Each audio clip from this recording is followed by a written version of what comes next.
Welcome to Lieven and Marcelo's Criminology podcast, a podcast hosted by Marcelo Aevi from the University of Lausanne, Switzerland, and Lieven Pauwels from Ghent University, Belgium.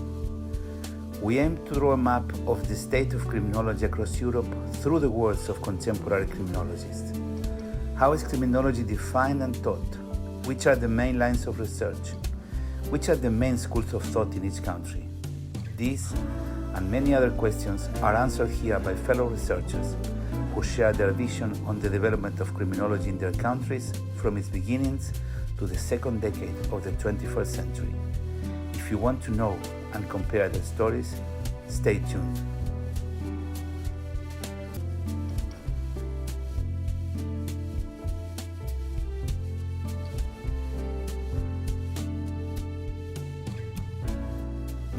Today we are interviewing Susanne Karstedt. Susanne Karstedt is professor at the School of Criminology and Criminal Justice of Griffiths University in Australia.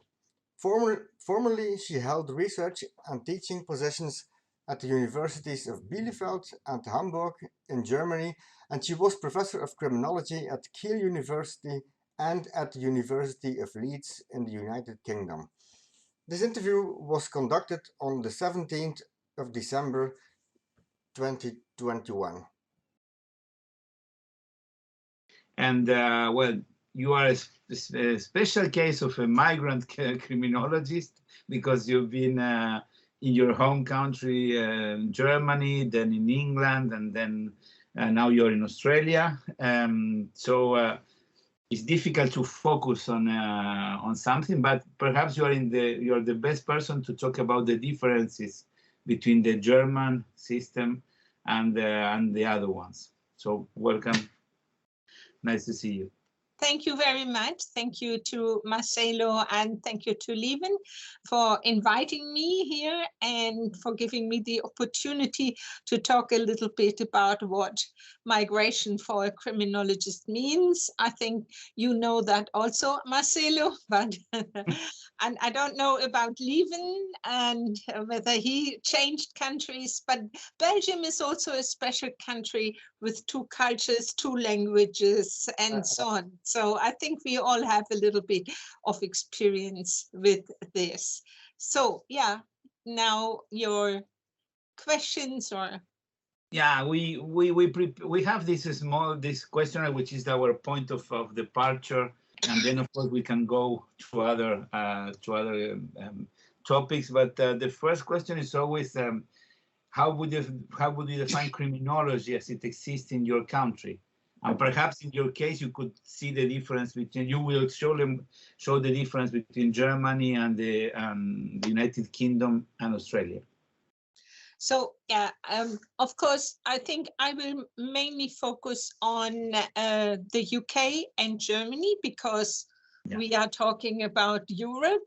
And they are both part of Europe, whatever has happened over the past years, they are still. So I can also look from the outside where I'm presently, but I will mainly focus on these two countries. So for me, the UK, Britain, had a huge influence on European criminology.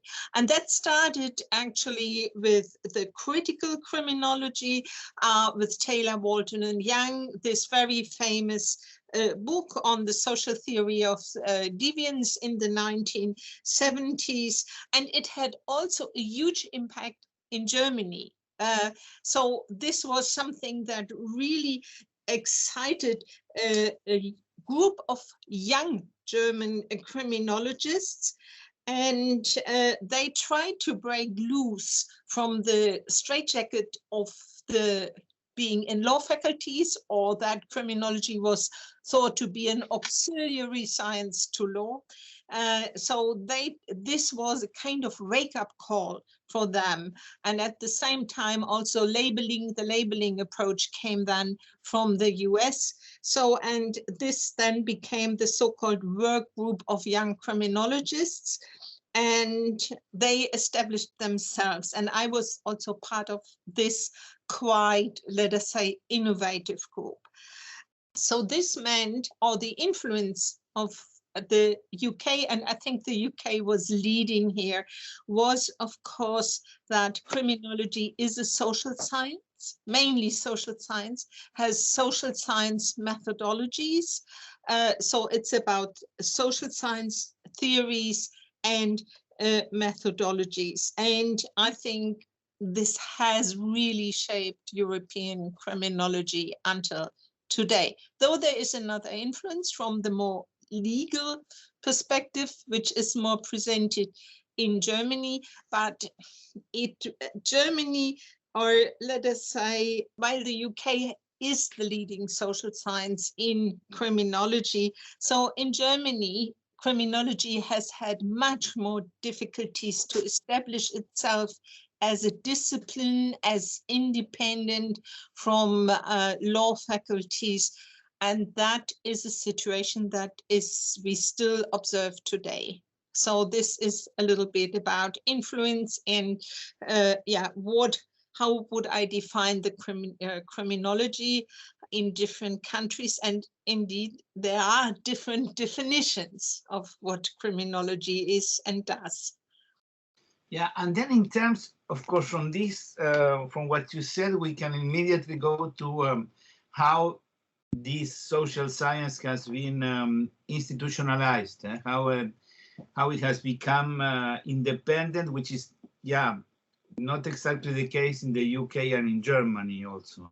Yeah, so the institutionalization is very, very different in both countries. So in the UK, you have an absolute range of criminology courses on the undergraduate level, on the postgraduate level, and in terms of PhD programs. And so nearly every university of the more than 100 universities in the UK has actually a criminology program, because that brings students and, of course, fee income for universities. So there was a huge growth actually starting in the 1990s, mainly going into the 2000s until I think, 2015, 16, it was a major growth. So we have a broad range of teaching, in different programs. Then we have, of course, in terms of institutionalization, we have the British Society of Criminology, which is, I think, now I'm pretty sure it was funded before World War II, but I'm not that sure about that. So, but it's a really well-established society of criminology. It has a journal. As the British Journal is a leading journal, globally leading journal of criminology, and today a very international journal. So this is a little bit of the framework of institutionalization. Germany had, of course, very old societies of criminology. There was the Biological Society, and there were others, let us say, with a mixed reputation, mainly coming out of the 1930s or 40s, which were finally brought together actually by Hans-Jürgen Körner in the 1980s. So he brought that into the fold of the today Criminological Society, which brings together the German-speaking scientific communities of criminology. It has one of the oldest criminological journals, die Monatsschrift für Kriminologie und Strafrechtsreform, the Journal for Criminology and Penal Reform, which is more than 100 years old. It recently had its 100th birthday, but it was very much cornered in to have today an influence and an impact. It was German. It engaged with German problems. It engaged with German law, and it was written in German. And of course, that brought it into a niche. And it is at the moment the editors of this journal, the leading editors, very much try to bring it out of this corner. I think Lieven was involved in one of the recent special issues together with Harley Williams and in a special issue on extremism. So, and these were all English-speaking English language articles. So I think, yeah, Germany is trying to get out of there, out of this niche and corner in its own way. What I also wanted to say about institutionalization, the German criminological scientific community is not very large, given this situation that there are no undergraduate teaching programs and so on. So there are not that many people who are at universities. However, it has two societies of criminology. One is the Criminological Society, and the other one is the one of the critical and social science-oriented criminologists, which has the title of Society for Interdisciplinary and Scientific Criminology. I think this is a rift and a division that we should not keep up. Germans should not keep up much longer, and I think it can be discarded to the dustbin of history. But it is still there. I don't actually, if you ask me, I think there are many good reasons to integrate that. These rifts and divisions were in Germany much, much deeper than in the UK, where, for example, the institutionalization in a British Society of Criminology is the home for everybody.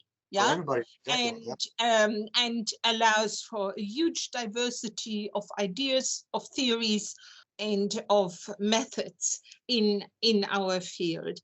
And also this also applies to the journals, but it also applies in many ways to the European Society of Criminology, which also is a great home for all criminologists. And I think the German criminologists can, as in Germany we say, jump over their shadow and reunite in a joint society and association.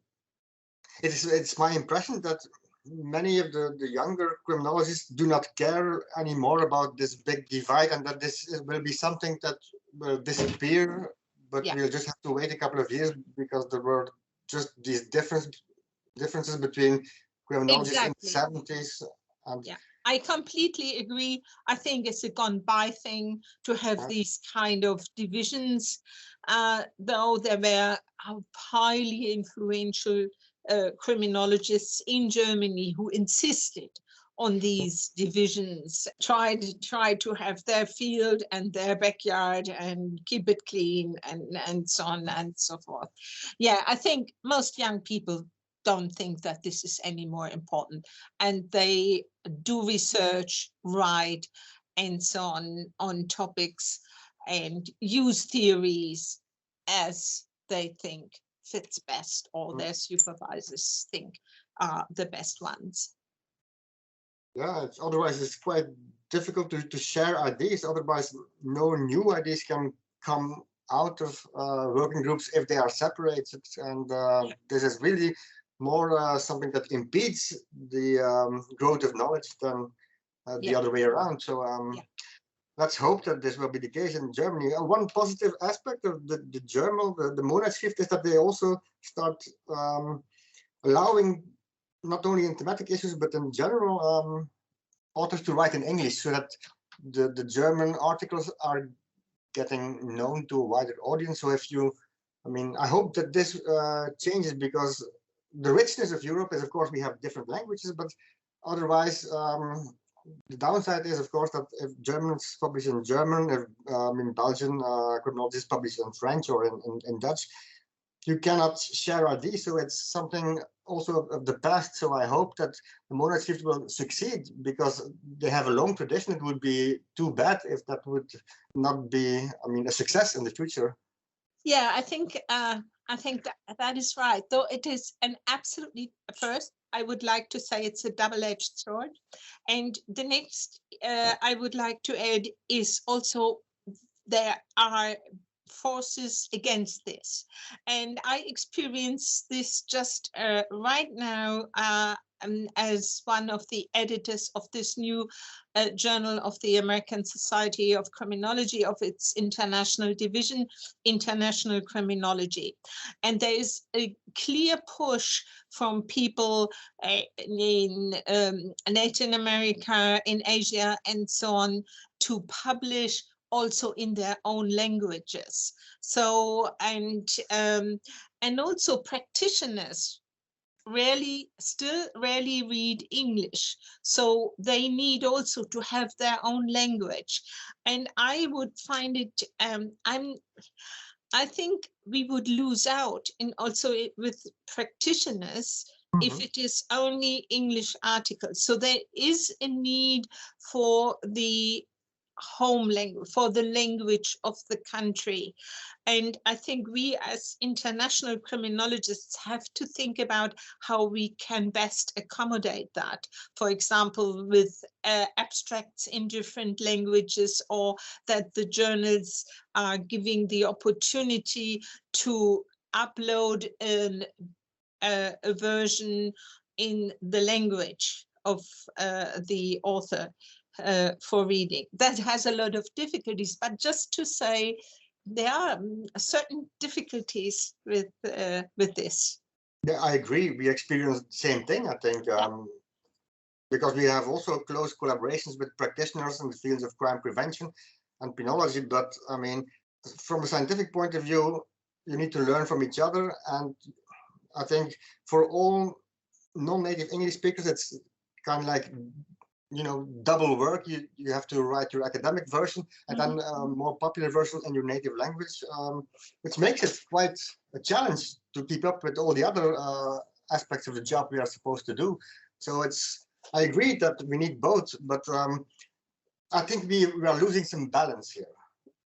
That's my impression. No, I was going to say that perhaps this movement to open access can simplify this, because, for example, our university is now paying for these Creative Commons licenses, and then of course you can reproduce it. So if we manage to publish, let's say in English and with open access, then you can translate and just indicate which is the original source. I think this, you know, and also the fact that now machine translation with different, I will not name programs, not to make advertisement, but it can be the first step. Of course, it's not clear, but it's not definitive. But I think that maybe technology in this case and this movement to open access combined could perhaps help us. I can perhaps suggest to you, we had a great article on these problems. We had an opening in International Criminology. We had a kind of opening first volume issue on comparative and international criminology. And we asked Leonardo Francaeres from Brazil, and he wrote a long article on these problems. So if you and I thought it was a thoughtful, really thoughtful, very good piece that he did there. Okay, yes, I saw it because I am part of this editorial committee, but I didn't have the time to read it. So let's take in Christmas, I will find the time to do it. Okay. But I hope you do other nicer things in Christmas, during Christmas time. Yeah. So I think this should fade, as these kind of rifts and divisions, I think they are outdated. I'm not sure they are outdated. I mean, because now you have a strong comeback of let's say, of postmodern criminology, which are variants of sometimes the Marxist criminology of the 70s, but updated. I'm not really sure that this is over. And I'm not really sure that this is good, you know, with all these things, but it's my opinion, all this emphasis on group identities and, all these kinds of criminology. Now we have narrative, green, postmodern, radical, anarchist. I'm a little bit confused, but who knows? But the important thing is to talk about your experience. So do you think, for example, the fact that, for example, now Britain has been producing criminologies with the title of criminology for more than one generation, while in Germany there are still, let's say, lawyers that do that, or psychologists do that, or sociologists. I'm not sure that this in the future is going to come, and maybe this will create quite a distance about the status of the science in one country and the other. Yeah. Do you see any movement to change that?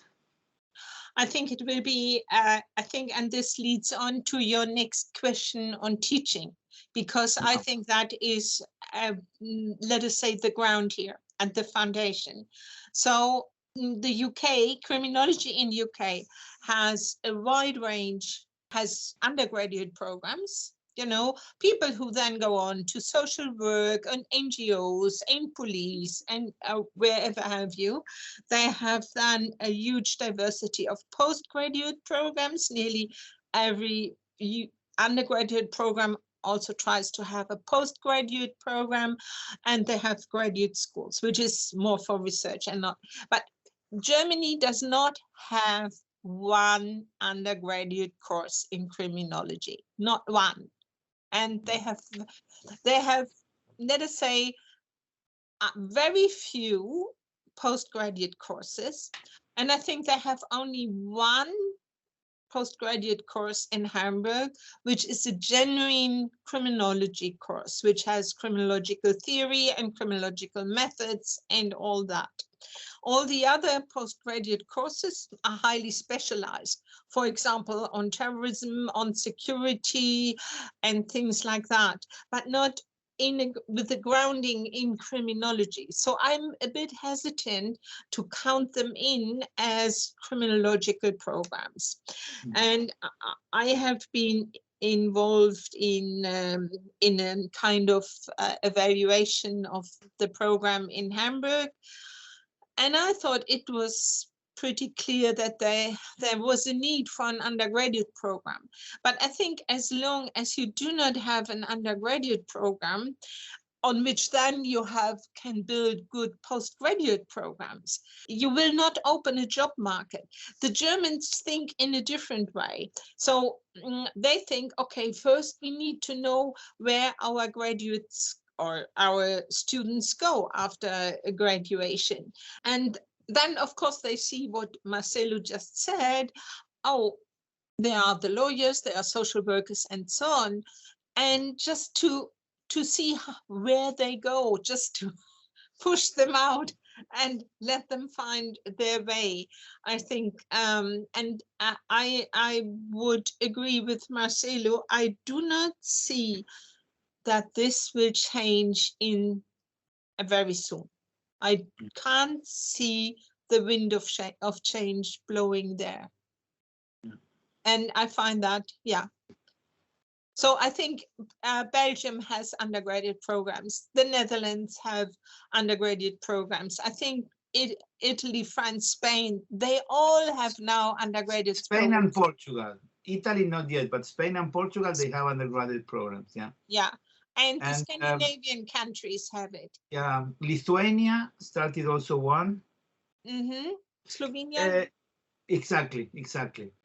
At the same time, it's weird because when you look at the figures of attendance to the European Society of Criminology, of course, Germany is a very big country, 80 million people, and then, but there's not a direct relation. I mean, there is, of course, an influence of the population.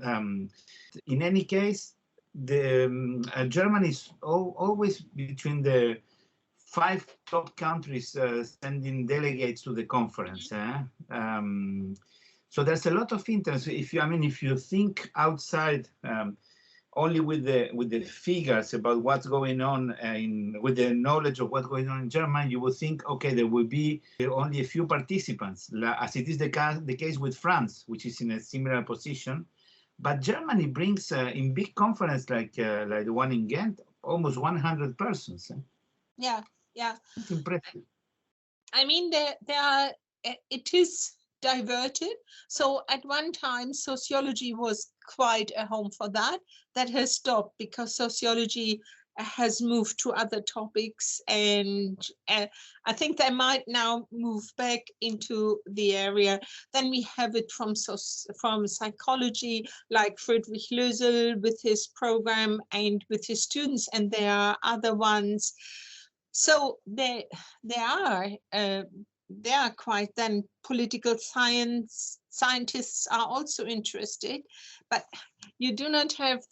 It might be a good idea for criminologists. Robert Sampson has recently written an article, or not recently, but some years ago, an article where he said it would be better for criminology if it would keep its interdisciplinary kind of outreach. But I think a good grounding in theories and methods that are more are closer to criminology would also be quite a good thing. But I'm glad to hear that so many German criminologists are coming to the conference. I think that's a good sign for it, at least. Yeah, exactly. Yeah, exactly. And in terms of research, we would be. I think we did the tour about how it is being taught, and then in terms of research, which is your view of the situation? So I would say that the huge diversity that started in the UK of criminological thought and thinking and concepts and methods has actually created a very broad and vibrant research landscape in the UK. And very much from the start, there was criminology in the UK also had its roots in a very kind of practical things, like, I mean, the founding of the Howard League and the first probation and or prison inspections and so on, that gave it. So the UK scientists went there, looked at it. So they had a great tradition that was also infused by anthropological kind of research. So they had from the start a very qualitative ethnographic perspective, and they had also a very sophisticated quantitative development, in particular with this unit in the Home Office, which started the British Crime Survey, victim surveys with Pat Mayhew, and so on and so forth. And they had both, and there was the tension and the rift in the UK between quantitative and qualitative researchers. At the moment, I think there is more dominance from the qualitative side. Still, the UK has absolute world global leaders in experimental, in life course development, in policing research. So I think, and these are mainly quantitative research. So I think they have really both. In contrast, the fact that in Germany, criminology is still, with the exception of mainly in the law faculties, and in Hamburg it is in both law and social science, this doesn't help to develop a sound methodological base. So the methods are developed outside, mainly outside of criminology, and like in psychology or sociology, or even economics, like that. And I think that is a problem here for German criminology and for its research. I'm quite, so there is not a very broad research methodological base. So in surveys or doing things with big data, and this kind of being creative with your methods, that is, I think, fair at the moment a bit constrained there.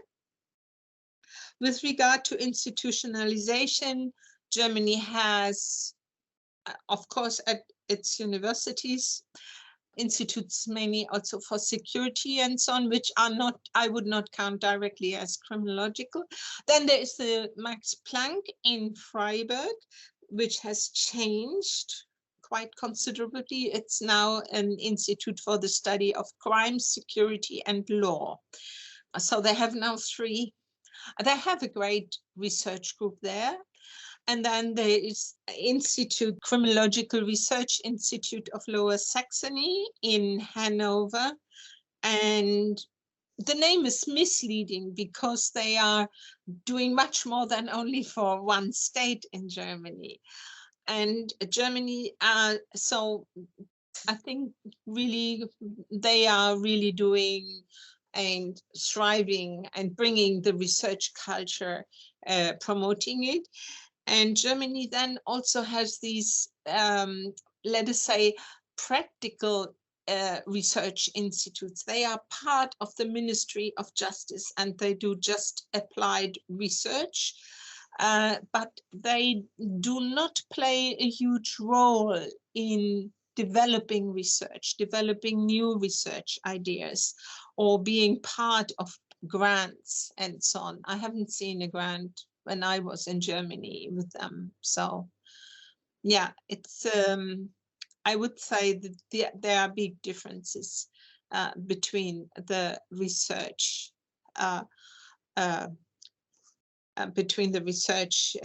institutions and landscapes. And I think also, for example, when I was on the Flemish Council for Research for some years, I thought, and I had been on the German Council before, so I thought there was a really very interesting research culture and grant applications that came through this rather small Flemish Research Council in Belgium. As Marcelo said, that Germany is quite a big country with a large population. There was much, much less in criminology, I have to say. Yeah. So you think that in the UK currently qualitative research is bigger than quantitative? Yeah, I think so. And there is one reason that pushes this a bit, and that is that in at the PhD has the idea that a person does the research on their own, yeah, for 3 or 4 years, and quantitative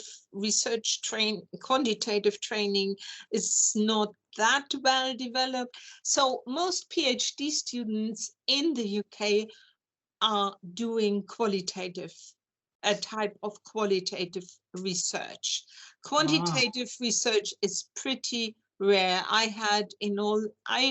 normally had quantitative research students because I was one of with Tim Hope in Keele and later in Leeds on my own. But it is not really rewarded, you know, and it is difficult. And there Germany would have a great chance because here in Germany, doctoral students are part of a team, part of a large research team, so they can get their hands on survey data and so on. And of course, the system in the Netherlands or in Belgium, that allows people also to be part of the team for a longer time and using data, collecting data as part of a larger research project. At least when I was there, this was the case, and I think it is still like that. Or Lieven, is it different now? No, it is still quite similar. I mean, we have this unique possibility of using PhD students to be part of a larger group, and then people learn from each other, which is much more interesting actually. So you can have a qualitative and a quantitative part in one dissertation or in one research project. So this is much more an integrative view. I think this is one of the ways we can solve the divide, because you bring people together and you study the same phenomenon from different angles. I think that would be a good way for the European society to look at different doctoral programs and see and try to find, let us say, best practice. What would be the best way, and how can we develop that further? I think that might be something that would help a lot. Yeah, quite interesting. The influence of the PhD, and then these PhD students will become the next generation of professors, and then you will have a change in the profile. So that's a very interesting topic. Yeah, in general, I would say, if I look at what is being published in the UK, of course, it covers everything.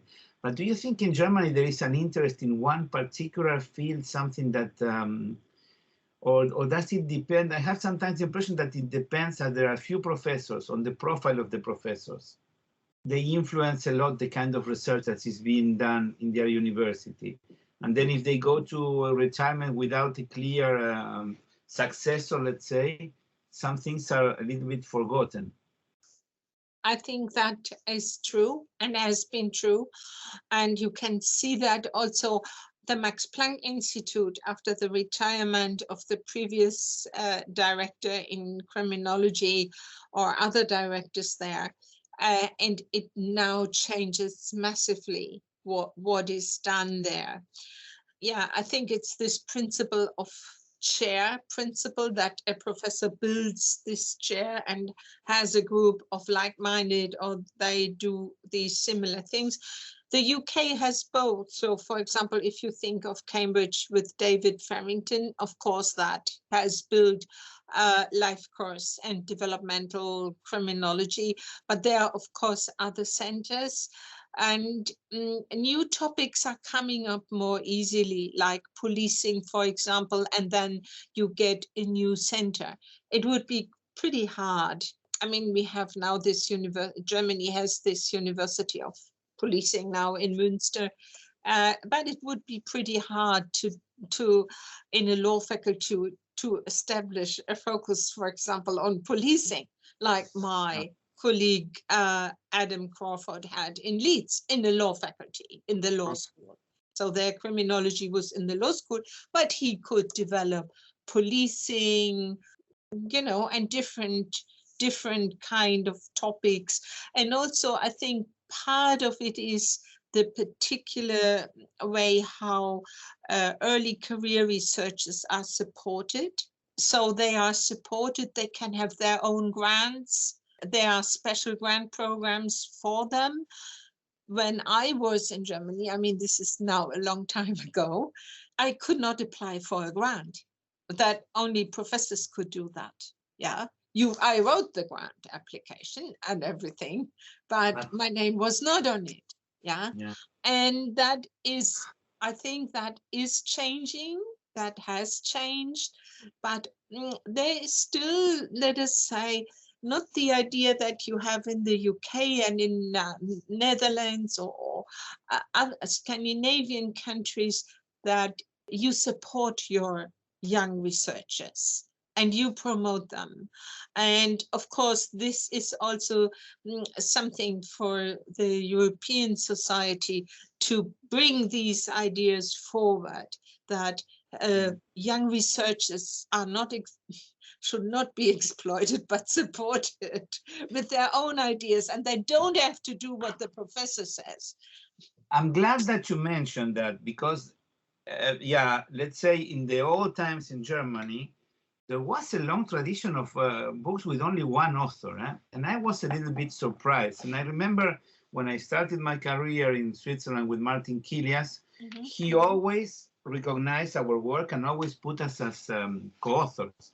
And once he told me that a few colleagues from Germany who were older than him thought that he didn't do anything and we did everything, and he just put his name and kept us because, of course, I mean, I cannot do it completely. And that was not true at all. But the tradition, I'm glad that you mentioned this, because nobody until now mentioned that. it was the case that there was maybe a footnote to thank the assistants, and in many cases they had done a lot of work. So now this has changed since a few years ago, since some years ago, but I think it was a huge problem. Yeah, definitely, yes. And I would not say that the problem is completely out of the way. There's still, I think, and there needs to be a change, and perhaps also in other European countries which I don't know. For example, I know that my Belgian colleagues like Lieven are very generous, and Martin was also always looking for that. I think that I really appreciated that very much. I think it's the only way. Cooperation is just better than the competition in the long run. In Belgium, we had a similar problem, but I think it's quite slowly disappearing. The younger generation is just much more interested in collaborating. And if you don't reward your PhD students and if you don't publish together, I mean, people are not motivated. So it's really, you're doing something really bad also for your own research program if you don't publish together. So we have had many discussions on ethical discussions at the faculty board, and now it's obliged to, I mean, involve everybody who, I think that's correct. I mean, it's part of the old culture, which is slowly, but indeed it still exists. There are still exceptions. Let's just hope that in the long run that this will also change with changing generations. But good to mention. It's a problem. I think that the system is so hierarchical. You know, for example, in the Max Planck, I was surprised to learn that all the contracts of the researchers were linked to the contract of the director. I mean, the moment the director finishes his mandate, because, for example, he or she goes to retirement, then the other contracts end too. And so that it was really a surprise for me. That is a speciality. This type of contract is a speciality of the Max Planck, so that the new director, they have the idea that the new director comes in and establishes a new group, a new research group. And I mean, I think they should look in the future a little bit at this idea and how that works.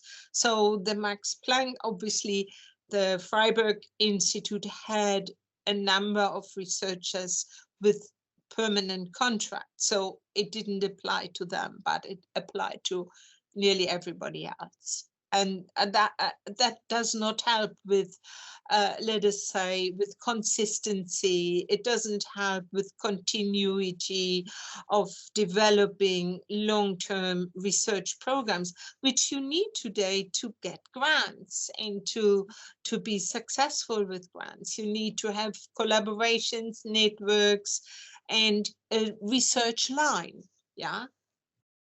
And therefore, if you look at who is successful, when the Brexit vote was done and the discussion started, what came out was that the German researchers and other European researchers in UK universities were the most successful with European grants.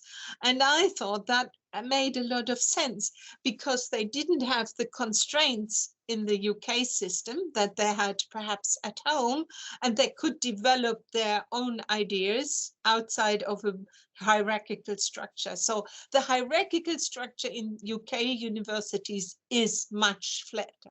When I moved in 2000, it was just, I was just stunned about the flatter hierarchies and the less hierarchical nature of the university. So partially that is helped by the fact that young researchers can have permanent contracts, even at a low level with low salaries, but they get permanent contracts.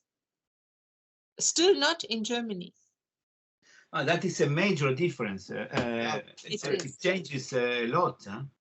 Okay, so there we got something that is quite interesting, I think, to dig a little bit. Yeah, about continuity. For example, I remember being in Zagreb and seeing the Balkan Criminology Working Group. They had a small office, but you see the sign of the Max Planck, supported by the Max Planck. And I thought, I knew that it was an investment in terms of budget. It was a very minor investment, but I thought in terms of publicity, this is incredible. These projects are probably not being, or this one, for example, I know it's not being continued. So, yeah, in the long run, it creates a problem. That is terrible, because I thought it was the program which brought in the most value for very little money. It was hugely successful. The people who ran it were amazing. And I didn't know that, Marcelo. I know it now as you tell me, and it really saddens me, because I was on the board at the time, and there was a kind of agreement and consensus about what I just said. It was huge value for money.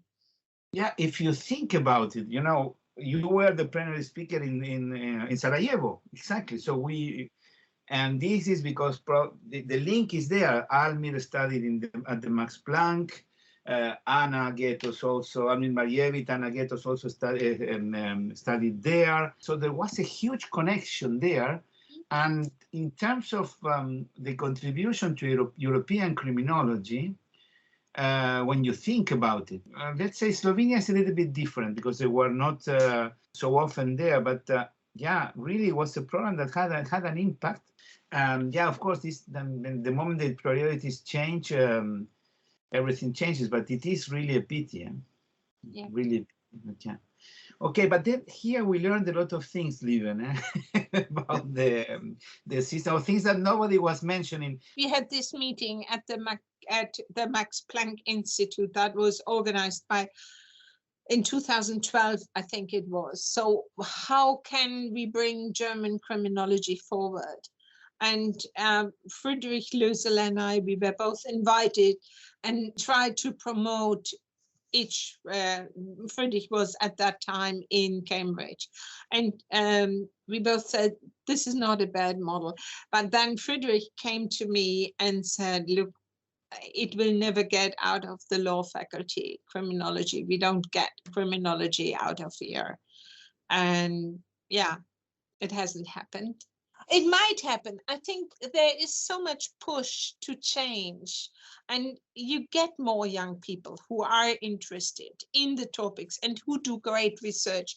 And then they see what their colleagues do in the European society when they go to the conferences. So yeah, I think they will learn there. Yeah, based on the experience I've seen in Lausanne, the big difference between the law faculties and, let's say, social science faculties is that law sciences seldom get external funds to do research. Yeah, exactly.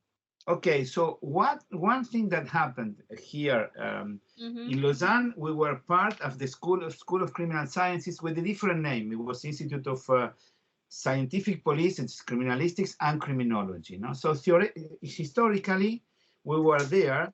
But of course, if you have criminology plus criminalistics and everyone applying to programs, the amount of the income that we were producing for the university, for the faculty, and then for the university was quite important. So 20 years ago, someone said, okay, what should we do? Become a different faculty?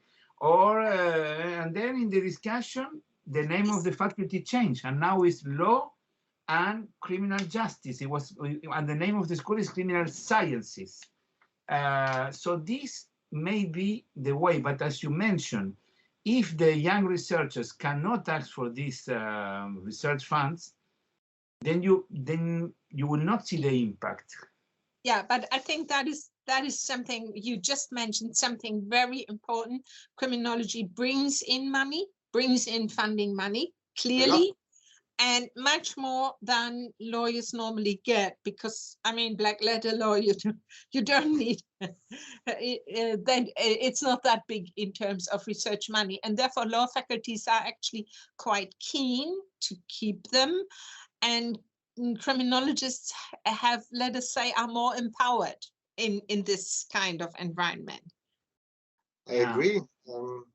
A couple of years ago in Belgium, the name of the law faculty changed. It's now law and criminology, and we are independent within faculty of law. So this is also possible to be much more independent, but still, I mean, joining forces for reasons of funding and so on, being strong against the natural sciences, for example, and life sciences. I think there is a way there, perhaps, to insist, and I don't know, because other topic that we wanted to discuss was also the influence on let's say, for example, on criminal policy, and I was surprised because in the UK the recent rise of criminology, of course, it started long before that, but after let's say in the 90s and 2000s, it coincides with Tony Blair's policy on tough on crime, tough on the causes of crime. So I see a sort of disjunction there between what the government says in terms of criminal policy and what research was doing. I don't know up to which point there was a link, and I don't know how is it in Germany. I mean, the link when I came to the UK in 2000, I was absolutely stunned by, let us say, the political engagement of my colleagues. Now, I came to Keele, and there was Ian Loader and Richard Sparks, who always were very much engaged with policy and policy making. But it applied to everybody. You know, they knew the names of the home secretaries from, I know, the 1960s. I had no idea who that was in Germany, not the least.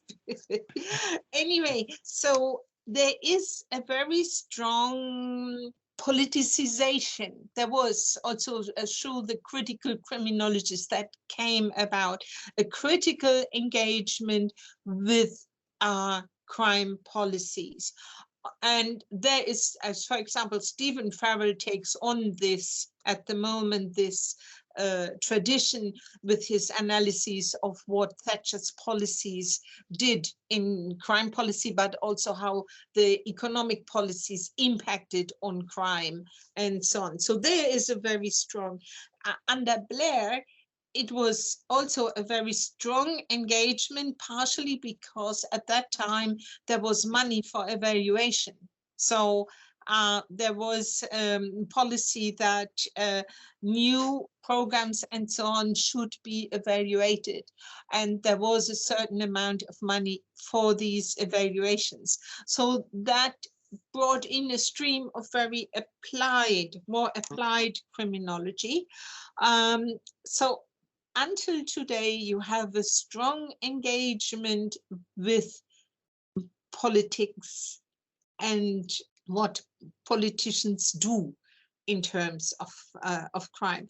There is much, much less in Germany, partially, I think, because it's a federal state and crime policies are police and so on is federal state, and there is little federal engagement and federal crime policies. You will hardly find that. And so I think that is quite a difference. I think we're both need, I think policy making is very hard for criminologists to influence that. But what can be influenced are practices. And so, for example, policing practice. You have a lot of research there on policing in the UK, much less in Germany. And also practices, programs, cognitive behavioral theory, de-radicalization programs. I think that Germany also has quite a bit, led by Hamburg. And of course, the Criminological Research Institute of Lower Saxony in Hanover, they do a lot of applied research, very directly applied research, whether that in the question, there are two questions. First, you evaluate, but then is the question, what do practitioners and what do politicians do, and do they take indeed notice, or don't they do that? So I think the chances are higher to have an impact on practice, and rather than on policies. However, for example, if you look at the climb down from mass incarceration in the US, that is partially done by new policies, by new laws, and also by new internal practices. Yeah. So it's both. That's quite interesting. And do you think that all this, one thing is the politicization, eh? So, okay, one can discuss about that. And I'm not sure that, let's say that, yeah, radical criminology had a major impact on police, on the criminal policy. But I wonder, all these evaluations, do you think they had something? Do you think the government changed something based on, for example, the incarceration rates in the UK are quite high. You wrote about that already. Eh?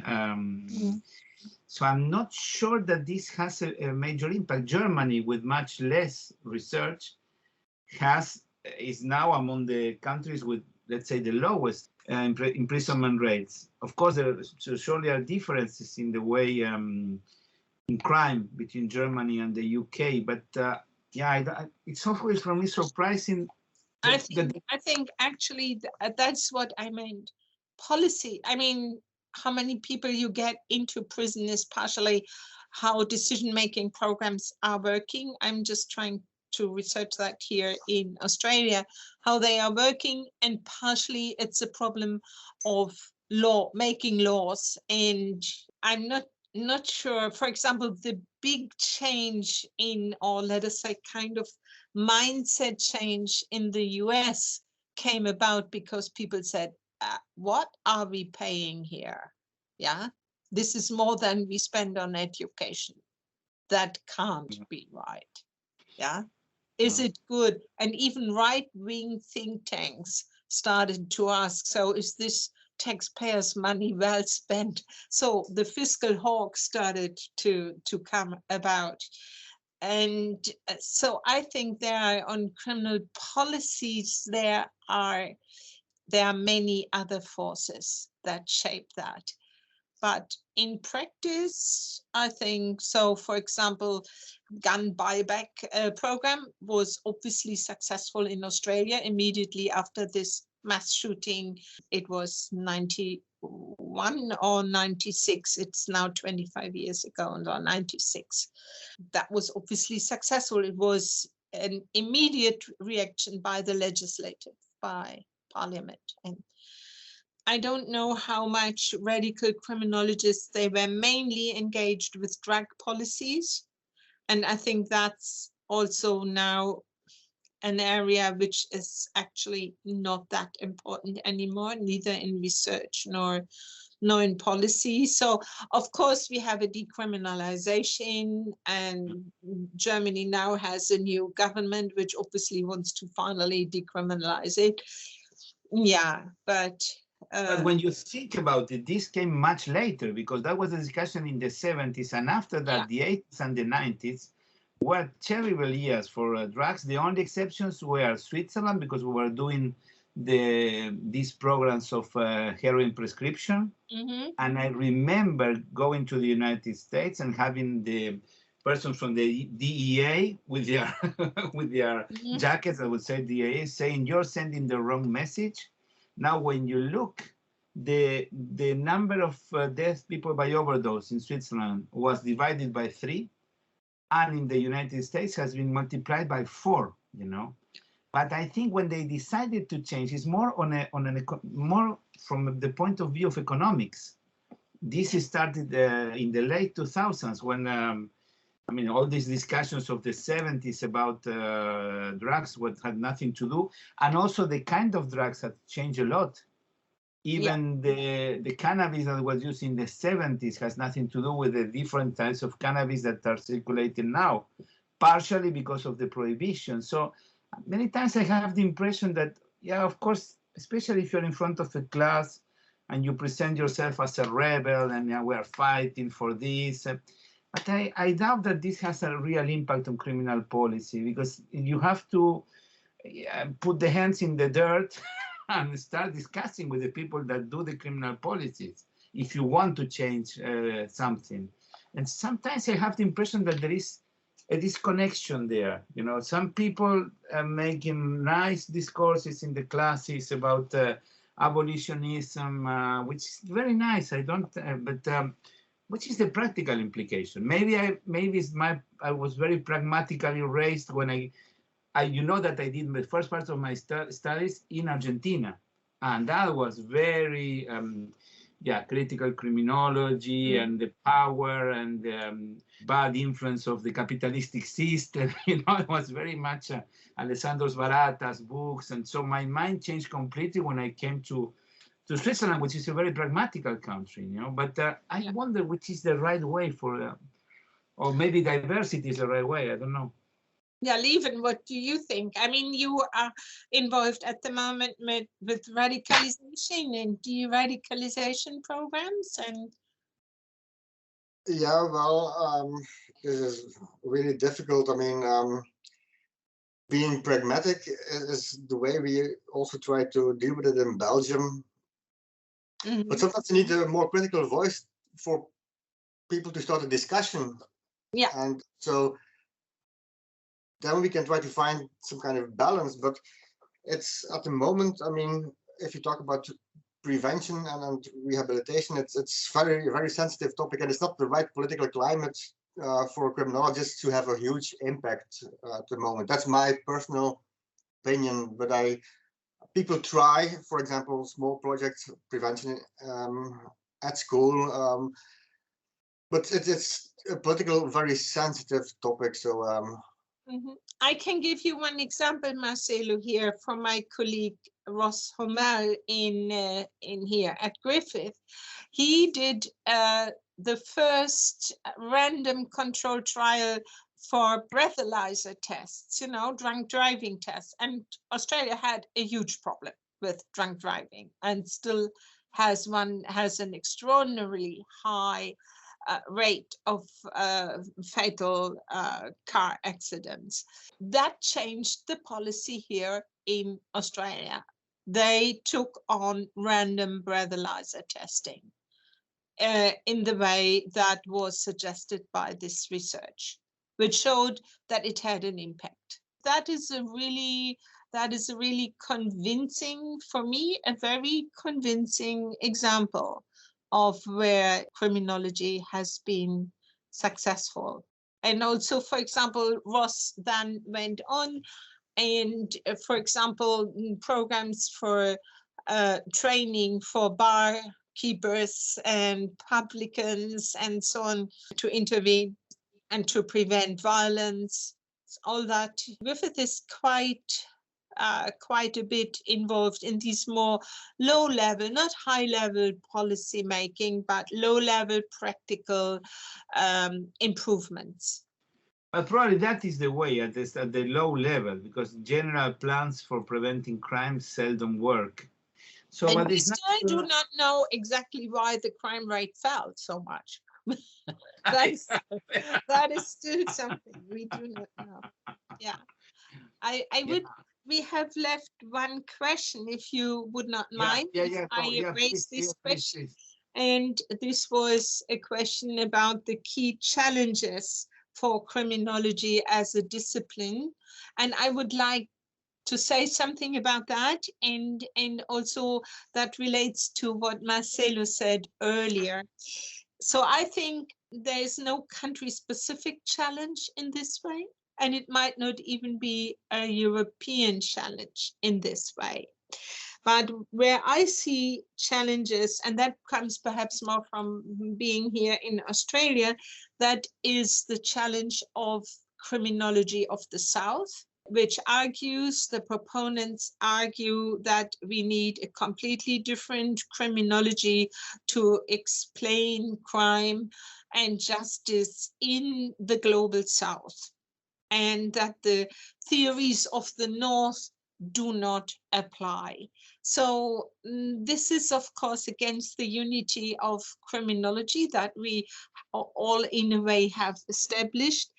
And I think that will be a huge challenge.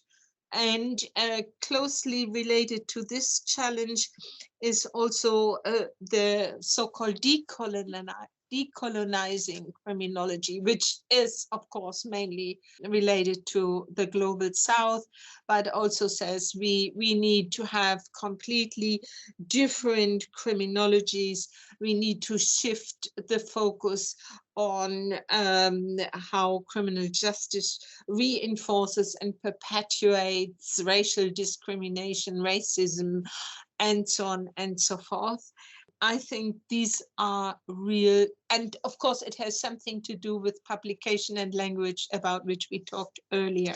And I think these are global challenges for criminology, in particular with regard to what we think about universal character of our science and of social science, that we can compare, that we are similar, that we can use concepts also from social psychology, for example, that apply everywhere. So I think there is a huge challenge for us to engage with this. It's a very interesting topic, and of course I've been following this movement. I am very sensitive, and I have an advantage, is that I grew up in South America, and so I can talk about it without any complex, you know. Many times when the Europeans, full Europeans, I consider also myself a European. I'm a pure a result of a mix of Swiss, Spanish, and Italian people. But I was born in Argentina and I was raised there. And so I don't feel this complex of, oh, we've been colonizing you. And so I have the impression that I agree that there is a lack of research, and we have just published an article on femicide during the lockdown, which did not increase in 5 southern countries, 5 countries of South America and Spain. I send it to you. It's published in English. So so I'm not sure that the trends are so different. The levels are different, but the trends are. Then, of course, I really doubt that Australia, New Zealand, mainly Australia and New Zealand, are so different than European countries, and because these are societies. It used to be the case also in Argentina. They call it transplanted societies. So you move society. There was 90% of Europeans going there, and then, of course, being in the country. So I really have doubts. Argentina is different because it never followed in 1930 there's a break, and then the new countries are Canada, Australia, New Zealand, and Argentina. That was part of that. It was one of the richest countries in the 1930s, before the 1930s. Then follows a different path of militaries and populism. That's a different topic. So I see in many of these, and the discourse about southernizing, southern criminology, I see many of the ideas of the 70s coming back, you know, again, and the power. But in many of these countries nowadays, you see they quote Foucault. He's still like a kind of leader of but the power now in some countries like Venezuela, for example, or Cuba, or even Argentina. I mean, the power is in the hands of the ones that are define themselves as defending the people, because they make a distinction between the people will be the poor people. So I really have. I would like to enter into this discussion, and probably I should not be saying this in this podcast because this is about you, but it's a subject that touches me. I have really doubts about the way in which this is going to be done. And of course, with all this movement towards, colonization, people talk about colonization in many aspects, forgetting that there were empires throughout the history. I mean, now they say, yes, colonialism that created terrorism in some countries. But of course, before that, there was also an Ottoman Empire. and there was also an Arab empire. So it's a very touchy subject. Yeah, that is why I said I think there is a challenge. And let us say in some countries it's more prominent, or in other countries it's less. So here in Australia it's pretty prominent. I think so. At least the UK will be also, let us say, affected by these challenges, in particular with regard to decolonizing. So you can see these. So I see it, yeah, as challenges. I like the way for me, science is universal, and I like the universality of it. But that's me. But I can see all these challenges that are coming forward. And that was the question here. What are the challenges?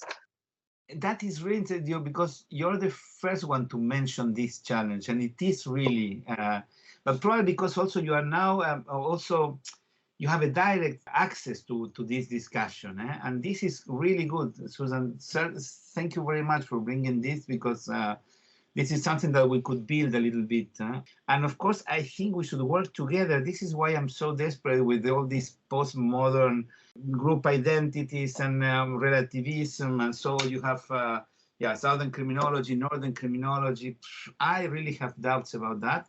And as I told you, I have this, I'm so lucky that I can, of course, I could be hated or loved by both sides.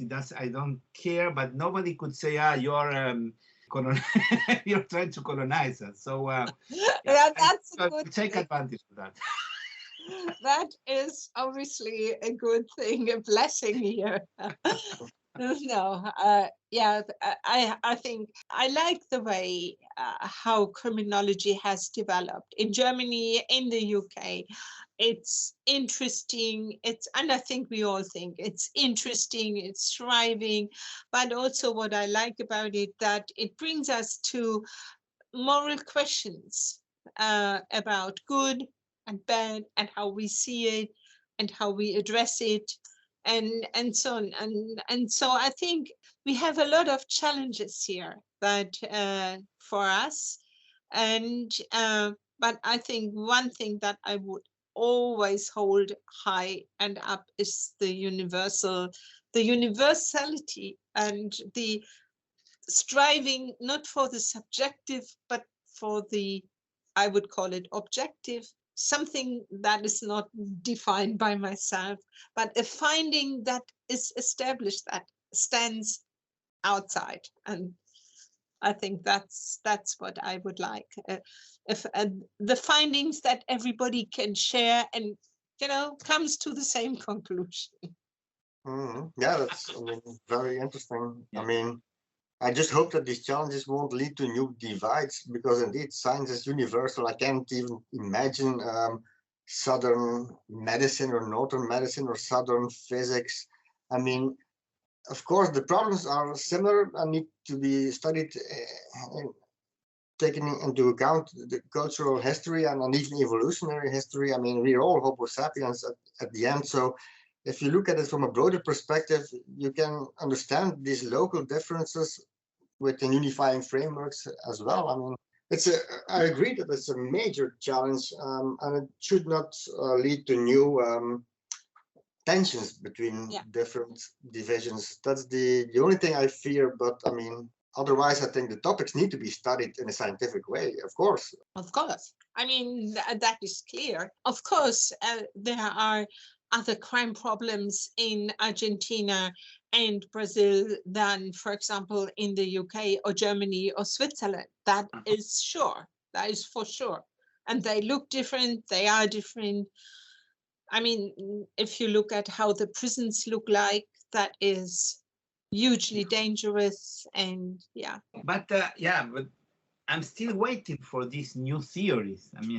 What I do not like is this tendency now to whine all the time and complain about being victims of, I don't know, we are not victims of anything. We are the result of our decisions. And so you can destroy a very powerful country like Argentina was 100 years ago, that doesn't impeach people to do research, and especially if you want to create theories. But of course, many Argentine scientists are abroad, but I haven't seen these new theories of that would explain crime in a different way. And really, having lived in both continents, and yeah, of course, the problems of crime are relatively different, but it's not that they. I mean, robbery, burglary, homicide. No, let us say, humanity has only a small amount of crimes that they can commit. Exactly, so... and even on the internet, it is also not that different. Fraud is fraud, but you can't do a theft there, that's for sure. That's a little bit difficult, therefore we have fraud now. Yeah, so that is, okay, but we'll see what happens. But I really want to, no, we have to change everything. So I really have the impression that, of course, this is a provocative argument. So it's a way of attracting attention also to that. But without, I don't see the solutions. That's the main thing. I don't see, okay, these are the new solutions. Thank you very, very much, Susanne. It really was... That was a nice discussion. Really, really, really. What did you prefer, Susanne or Susan? You're both so used to both. No, I like Susanna because in German it's Susanne and has 3 syllables. And so the way to keep my 3 syllables was Susanna. Okay, that's good. That's good. My mother was also called Susanna like that. That's also the Italian or. Yeah, exactly. So okay, that's well. Thank you very, very much. Thank you, because we have the time difference. We didn't mention this during the recording. So you're doing this late at night in Australia. Thank you very, very much. It was a pleasure, and it was lovely to see you. And I have planned, and I hope I can come to the next ESC, which I hope will be in person in Malaga. Malaga is it. And then if you are near Switzerland, just come visit, okay? I will, and I will go to Belgium. So there are a lot of people whom I want to see again and haven't seen for 2 years. So, okay. Thank you so much. Thank you very much. Thank you. Bye-bye. Bye-bye.